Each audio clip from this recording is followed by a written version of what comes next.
2012년 3회 전기기기 기출문제 해설을 시작하겠습니다. 여러분, 기출문제 공부하면서 문제다 외우는 것도 그것도 공부하는 거라고 했습니다. 그죠? 그래서 이거 문제답만 외워도 될까? 이런 의심하지 않으셔도 된다고 했습니다. 이렇게 문제답만 외워서 이 문제를 과연 내가 숫자가 바뀌고 내용이 바뀌면 풀 수 있을까? 이런 생각을 갖기보다는 나는 이 문제가 똑같이 나오면 꼭 풀겠다. 이런 생각을 갖고 공부하시라고 했습니다. 자, 그러면 2012년 제3회 전기기사 기출문제 해설을 시작하도록 하겠습니다. 자, 41번. 변압기 2대를 사용하여 V결선으로 삼상 변압한 경우 변압기의 이용률은 얼마인가? 이거 공짜 문제죠? V결선의 이용률은 86.6이고요. V결선의 출력비가 나옵니다. 출력비는 57.7%예요. 여기서는 이용률을 물어봤기 때문에 4번이 답입니다. 이용률은 말 그대로 단상 변압기 한 대당 이용률이 얼마나 되냐, 그걸 물어보는 거거든요. 그래서 우선 델타 결선을 기준으로 해서 델타 결선의 출력은 루트 3 곱하기 VI 코사인 세타잖아요. 델타 결선은 단상 변압기 3대를 이용을 하는 거죠. 그래서 얘를 나누기 3 해야 한 대의 변압기의 이용률을 알 수가 있는 거예요. 그 V 결선의 출력은 VI 코사인 세타죠. 근데 V 결선은 단상 변압기 2대만 이용을 해서 사용을 하는 거잖아요. 그래서 이 출력에 2대를 나눠준 겁니다. 그래서 얘랑 이렇게 약분이 되겠죠. 그래서 3분의 루트 3분의 2분의 1 곱하기 100 하면은 86.6%가 나옵니다. 근데 뭐 이런 내용은 모르셔도 됩니다. 그냥 암기하고 가시면 되는 문제예요. V결선에서의 이용률은 86.6%, 출력비는 57.7%. 예, 요거 암기하고 다음 문제 넘어가겠습니다. 자, 42번. 삼상 유도 전동기의 회전 방향은 이 전동기에서 발생되는 회전 자개의 회전 방향과 어떤 관계가 있는가? 회전 자개의 회전 방향으로 회전합니다. 여기서 이 회전 자개가 뭘 얘기하냐면, 전동기 돌아가는 거 보면 안에 그 회전자 돌아가는 건 보이잖아요. 근데 회전 자개는 뭐냐면 자개가 돌아가는 거라 이건 눈에 보이는 게 아닙니다. 예. 그래서 이 전동기 그 회전 속도랑 회전 자개랑 또 슬립이랑 이렇게 관계가 있는데요. 그냥 회전 자개는 우리 눈에 보이지 않는 그 자개가 회전하는 거라고 생각하시면 됩니다. 여기까지만 알고요. 예, 다음 문제 가겠습니다. 자, 43번. 삼상 유도 전동기에서 2차 측 저항을 2배로 하면 그 최대 토크는 몇 배로 되는가? 또 나왔죠. 똑같은 문제입니다. 그죠? 2회 때인가요? 풀었죠? 예, 답은 불변입니다. 그래요. 이렇게 똑같은 문제들이 반복돼서 나오는 것들이 있습니다. 이렇게 반복돼서 나오는 것들은 또 똑같이 나올 확률이 있는 문제들이에요. 그래서 이런 똑같은 문제들을 풀게 되면 유도 전동기의 2차 측 저항을 2배로 하면 토크는 뭐 변하지 않는구나. 예, 여기까지만 알면 되는 거예요. 왜 이게 안 변하고 공식이 이렇게 돼서 뭐 어떻게 되고 안 변하고 이런 거는 알 필요가 없습니다. 이런 거는 알고 싶으면 자격증 취득하고 공부하시면 됩니다. 자, 그래서 삼상 유도 전동기에 2차 저항을 2배로 하면 최대 토크는 불변합니다. 변하지 않아요. 자, 다음 문제. 돌극형 동기 발전기의 특징이 아닌 것은 답은 3번입니다. 돌극형 동기 발전기의 특징은 최대 출력이 90도가 아니라 60도에서 나옵니다. 이것도 그냥 이게 어떤 60도야 이런 생각 하지 마시고요. 돌극형 동기 발전기는 최대 출력이 60도에서 나온다. 그냥 이렇게 공부하시면 되는 거예요. 나중에 또 기출문제 풀다 보면 왜 이게 60도가 되는지 알게 됩니다. 이게 공식에 의해서 60도가 나오는 건데 나중에 뒤에 가다 보면 또 나와요, 문제가. 그러니까 지금은 돌극형 동기발전기의 특성은 최대 출력각이 60도다. 이렇게 알고 넘어가시면 됩니다. 자, 45번. 자, 다음 중 DC 서브모터의 제어 기능에 속하지 않는 것은? 서브모터 또 나왔죠. 그 문제가 이런 식으로 나와요. 그래서 꼭 서브모터가 뭐라는 걸 몰라도 이제 문제는 해결할 수가 있습니다. 이거 답은 1번이에요. 역률 제어 기능은 없습니다. 서브모터는 전류 제어, 위치 제어, 속도 제어 기능만 있어요. 역률 제어 기능은 아니에요. 역률 제어와는 무관합니다. 자, 다음 문제. 동기 발전기의 회전자의 둘레를 2배로 하면 회전자 주변 속도는 몇 배가 되는가? 2배. 이것도 그냥 이렇게 암기하고 가면 되는 거예요. 동기 발전기의 회전 둘레를 2배로 하면 회전자 주변 속도는 2배. 네, 이렇게 암기하고 넘어가는 겁니다. 실리콘 정류 소자와 관계가 없는 것은? 1번 교류 부하에서만 제어가 가능하다. 이게 답입니다. 실리콘 정류 소자는 교류뿐만 아니라 직류에서도 제어가 가능합니다. 네, 그래서 이 문제 역시 기출문제에서 이론을 알아가는 그런 문제가 되겠습니다. 이 나머지 부분도 읽어보시면 실리콘 정류 소자의 특징이 뭔지 알 수 있겠죠. 예, 이거는 그냥 읽고 넘어가는 걸로 하겠습니다. Y결선안 변압기 2차 측에 다이오드 6개로 삼상 전파의 정류 회로를 구성하고 저항 R을 걸었을 때 삼상 전파 직류 전류의 평균치 전류는 1번입니다. 이것도 역시 암기하고 가는 겁니다. 이런 문제가 나오면 1번을 선택할 수 있도록 암기해 주시면 되겠습니다. 49번 권수가 같은 두 대의 단상 변압기로 삼상 변압을 2 이상으로 단상으로 변압하기 위하여 스코트 결선을 할 때 T자 변압기의 권수는 전건수의 어느 점에서 택해야 하는가? T자 변압기 나왔습니다. 이거 그전 기출문제에서도 나왔죠? T자 변압기 나오면 뭐라고 그랬죠? 권수비에 2분의 루트 3을 곱해준다. 이게 딱 나와야 된다고 했죠? 그래서 답은 2분의 루트 3. 얘가 답이 되는 거예요. 자, T자 변압기. 뭔지 꼭 알아야 이거 답을 찾을 수 있을까요? 아니죠. T자 변압기 나오면 무조건 권수비에 2분의 루트 3을 곱해준다. 이게 딱 나와야 됩니다. 답은 3번. 전동 기동 시 1차 각산의 권선의 전격 전압을 루트 3분의 1 전압이 가해지고 기동 전류는 전전압 기동을 한 경우보다 3분의 1이 되는 기동법은 Y델타 기동법이에요. 그러니까 처음에 기동할 때 전압을 낮추고 낮은 전류로 기동한다 이거거든요. 그래서 뭐 루트 3분의 1, 뭐 3분의 1, 뭐 이런 숫자가 나오고 어떤 기동법이냐 하면은 답은 Y델타 기동법입니다. 자, 이것도 암기하고 가는 문제예요. 자, 51번 어떤 수차용 교류 발전기 단락비가 1.2이다. 이 발전기의 퍼센트 동기 임피던스는 퍼센트 동기 임피던스 공식은 이겁니다. 단락비분의 1. 문제에서 단락비 1.2 줬죠. 그래서 1.2분의 1 하면 0.83 나와요. 그래서 답은 4번입니다. 이런 거 놓치고 가실 건가요? 퍼센트 동기 임피던스 단락비분의 1. 이런 문제는 맞히고 가야겠죠. 그래서 이런 간단하게 풀 수 있는 문제들은 꼭 암기해 두시고요. 꼭 한번 본인이 풀어 보셔야 돼요. 한번 적어 보시던가 한번 신경 써서 한번 보시던가. 그래서 51번은 답은 4번입니다. 자, 다음 문제. 52번 200kVA의 단상 변압기가 있다. 철손이 1.6kW고 전부와 동손이 3.2kW이다. 이 변압기의 최대 효율은 어느 정도의 전부하에서 생기는가? 자, 변압기 최대 효율 조건입니다. 이 조건은 루트 전부와 동손분의 철손이에요. 이것 역시 암기하는 공식이겠죠? 이거 암기하고 있으면 이런 간단한 문제는 충분히 숫자가 바뀌어도 충분히 해결할 수 있는 문제잖아요. 그죠? 그래서 전부와 동손 문제 줬죠? 전부와 동손 3.2 분의 철손 1.6 하면 루트 2분의 1 나옵니다. 이것도 루트 2분의 1 이렇게 계산기로 딱 안 나올 거예요. 그래서 얘 계산기로 계산해 놓으면 어떤 값이 나오잖아요. 그러면 얘네들을 하나씩 계산기에다 넣고 계산해 보는 거예요. 그러면 그 값이랑 같은 게 나오겠죠. 그래서 그거를 체크해 주면 되는 겁니다. 다음 문제 가겠습니다. 자, 53번 권선형 유도 전동기의 전부와 운전 슬립이 4%. 이고 2차 전격 전압이 150V면 2차 유도 기전력은 2차 유도 기전력 구하는 공식.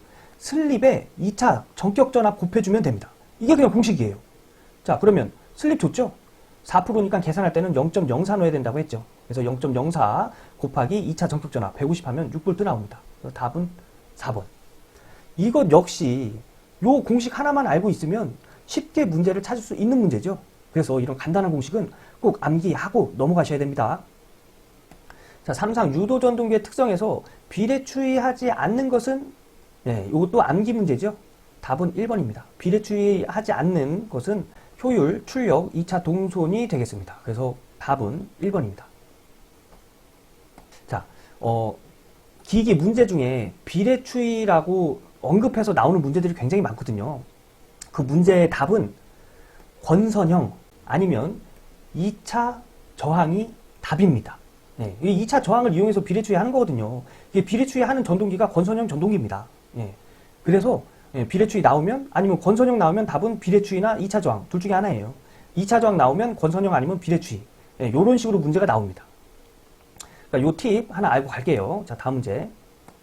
단자 전압 220V에서 전기자 전류가 30A가 흐르는 직권 전동기의 회전수는 500rpm이다. 전기자 전류 20A일 때의 회전수는 약 몇 rpm인가?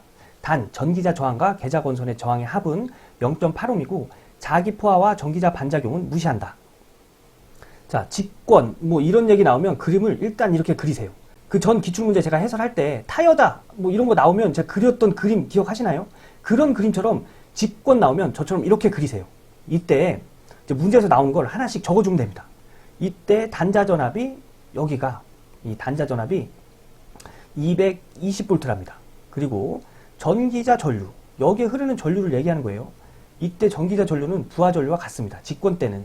네. 그래서 이때 전류가 30A입니다.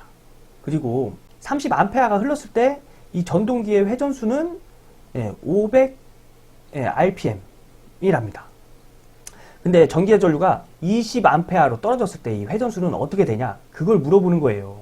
자, 전기자 저항과 계자 건선의 저항. 그러니까 얘가 계자 건선이고 얘가 전기자 건선이거든요. 근데 이 저항의 합은 0.8ohm이랍니다. 네, 여기까지 딱 적어놓고 이때 고민을 하는 거예요. 근데 이 문제를 풀려면 공식을 하나 알고 있어야 됩니다. 바로 역기전력 공식인데요. 역기전력은 역기전력의 상수 곱하기 전기자 전류 곱하기 회전수로 이렇게 구해집니다. 그래서 회전수 n으로 이제 정리해보면 요 n만 남겨놓고 다 넘기면 되죠. 그래서 상수 곱하기 전기자 전류분의 2, 얘가 역기전력입니다. 역기전력이 뭐냐면 이 전동기에 걸리는 전압을 얘기를 해요. 그래서 이 공식을 가지고 이제 회전수를 구해내면 됩니다. 근데 지금 문제에서 준 걸로 보면 우선 얘는 알고 있죠. 얘는 전기자 전류 30A 줬고요. 얘 상수 모르고요. 그죠? 얘 회전수 줬죠. 500rpm. 그러니까 500rpm일 때 공식이 상수 곱하기 30분의 2가 되는 거예요. 그러면 이 역기전력 2를 구하면 이 상수도 구할 수 있겠죠. 우리 역기전력 2 한번 구해볼까요? 얘 전압인데 이제 전동기잖아요. 그러면 전압이 이쪽으로 이렇게 인가가 될 겁니다. 여기서 전압 강화가 한번 일어나겠죠. 그래서 여기에 전압 더하기 이 전동기에 걸리는 전압 두 개를 더해주면 220V가 되는 거잖아요. 그죠? 그래서 여기에 걸린 전압부터 우선 알아볼까요? 전압. V는 IR. 전류 30A. 그죠? 30A 곱하기 저항 0.8 하면은 24V 나오겠네요. 그러면 전동기에 걸리는 요 전압 어떻게 될까요? 220에다가 24V를 빼면 되겠죠? 그래서 220 빼기 24 하면은 196V가 나옵니다. 자, 이 공식이 이거예요. 단자 전압 빼기 여기 걸리는 전압이 여기에 지나가는 전류, 전기자 전류 곱하기 전기자 저항 더하기 계자 저항. 그런데 문제에서 전기자 저항과 계자 저항의 합은 0.8이라고 했죠. 그래서 여기가 0.8ohm이 되는 거예요. 그래서 여기 걸리는 전압은 24V. 그래서 220에서 여기 24V를 빼서 전동기의 역기전력 196V를 구할 수 있는 겁니다. 그래서 여기가 196V예요. 그러면 여기다가 196V를 넣으면 요 상수 K 구할 수 있겠죠.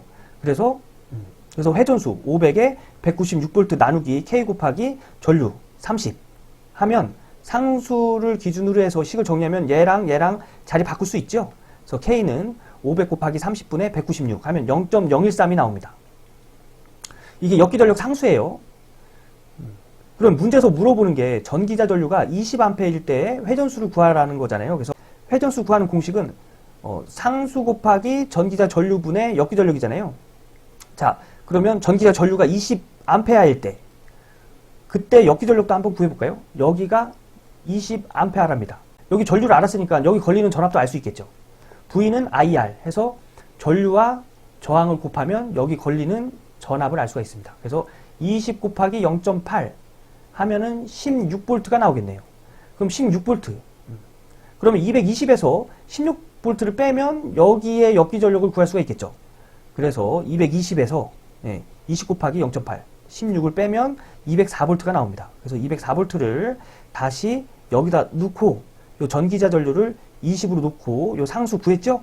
0.013을 여기다 두면 0.013 곱하기 전기자 전류 20분의 전기자 전류가 20A일 때 역기전력 204V를 넣으면 이때 회전수는 784.6rpm이 됩니다. 약 780rpm이 된다는 얘기죠. 그래서 답은 4번입니다.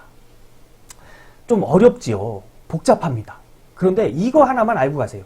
직권 머시기 뭐 전동기나 뭐 발전기 이런 거 나오면 회로를 먼저 이렇게 그려놓고 문제에서 주는 단서들을 다 여기다가 넣어서 회로를 한번 만들어 보는 거. 이게 중요합니다. 지금 당장은 안 되실 거예요. 그전 기출문제 풀어드릴 때 타여자 했었죠. 타여자도 한번 해보시고 직권 이것도 한번 해보세요. 그리고 나중에 가면 분권도 나오거든요. 분권도 회로 그리는 방법이 있습니다. 그거는 그때 가서 알려드릴 테니까 이거 좀 이해 안 되시더라도 제 영상 틀어놓고 한번 회로도 그려보고 따라서 계산도 한번 해보세요. 이 문제 알고 나면 의외로 쉽습니다. 그래서 이 문제들은 이렇게 회로만 잘 그려놓으면 숫자가 바뀌어도 풀 수 있는 문제들이 굉장히 많아요. 자, 그럼 여기까지 하고요. 다음 문제 넘어가겠습니다. 자, 56번. 다음 중 권선형 유도 전동기 기동법. 권선형 나왔습니다. 그럼 답은 비례추이나 뭐 2차 저항. 이게 답이 되겠죠. 자, 여기 보면 2차 저항. 2번에 여기 있죠. 2차 저항 기동법. 이게 답입니다. 이렇게 풀고 가는 거예요. 자, 다음 문제. 동기발전기 단절권의 특징이 아닌 것은 답은 3번입니다. 전절권에 비해 합성 유기 기전력이 증가가 아니라 감소입니다. 이 문제 역시 기출문제에서 이론을 알아가는 그런 문제입니다. 그래서 요 나머지도 한번 읽어보시고요. 아, 단절권의 특징이 이렇게 되는구나. 이렇게 알고 넘어가겠습니다. 자, 58번. 1차 전압이 2200V, 무부하 전류가 0.088A, 변압기 철손이 110W이었다. 자화 전류는 몇 암페어인가? 자, 이거 저번 기출문제에서 나왔던 문제죠? 똑같이 나왔습니다. 이런 문제 또 나올 수 있다는 얘기예요. 여러분, 자화 전류 구하는 공식 제가 아까 알려드렸죠? 루트 무부하 전류의 제곱 마이너스 철손 전류의 제곱으로 자화 전류를 구할 수 있다고 했습니다. 근데 이 철손 전류 어떻게 구한다고요? 1차 전압분의 변압기 철손으로 구한다고 했잖아요. 그래서 이 I는 2200분의 변압기 철손 110W 줬죠. 그래서 얘를 여기다 이렇게 넣어서 여기다 이렇게 넣었네요.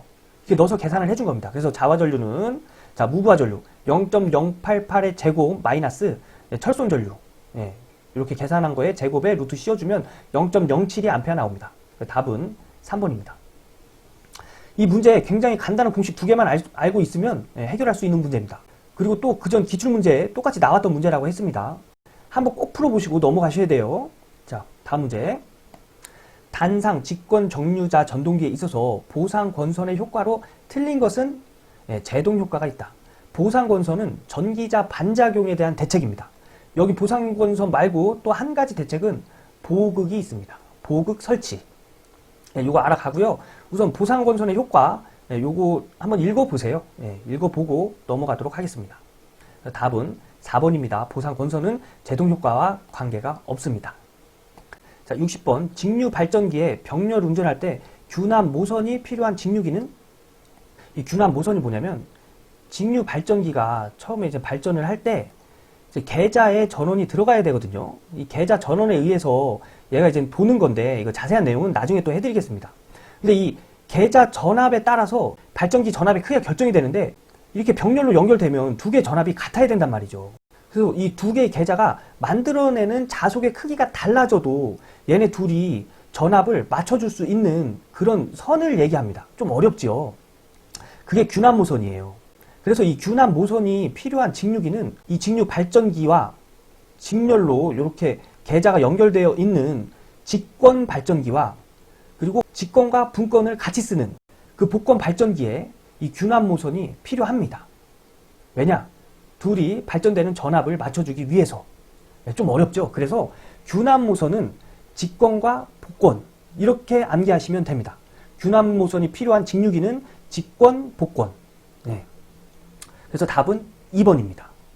2012년 3회 기기 문제는 간단하게 해결할 수 있는 문제가 많았죠. 이런 문제들이 하나하나씩 쌓여가야 어려운 문제를 해결할 수 있는 겁니다. 그래서 간단한 공식 가지고 우리가 지금까지 공부해온 기출문제만 해결하자. 그런 생각으로 공부를 진행해 가세요. 먼저 이 기출문제 먼저 완벽하게 할 수 있으면 나중에 좀 숫자가 변경돼서 나오거나 내용이 약간 틀어져서 나와도 충분히 해결하실 수가 있으십니다. 그래서 여러분 지금 이렇게 공부해서 되겠어 이런 생각 하지 마시고요. 기출문제에서 똑같은 문제가 나오면 나는 그건 100% 풀고 간다. 100% 해결하고 간다. 이런 생각으로 공부를 하셔야 됩니다. 이것도 전기기사 자격증을 취득하기 위한 공부 중에 하나입니다. 자, 그럼 이런 생각으로 계속 저랑 같이 시험 보는 그날까지 계속 공부 한번 해보자고요. 오늘은 여기까지 하고요. 저는 다음 기출문제 해설에서 인사드리도록 하겠습니다. 네, 고생 많으셨습니다.